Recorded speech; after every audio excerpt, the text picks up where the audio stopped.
Let's go ahead and take a look at the rear window. The rear window shade operates the same as the others. It's a little bit smaller, but you've got your night and your day shade.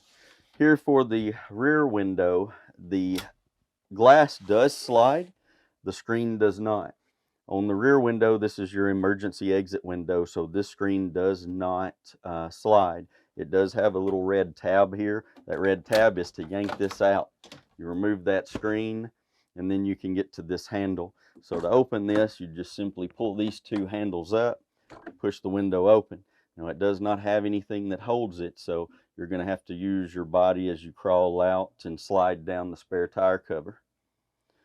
To reattach, you just simply pull it in, pop these handles back in place, slide the sliding window back over. Now, to reattach these, as you see these little clips, they're just like snap clips.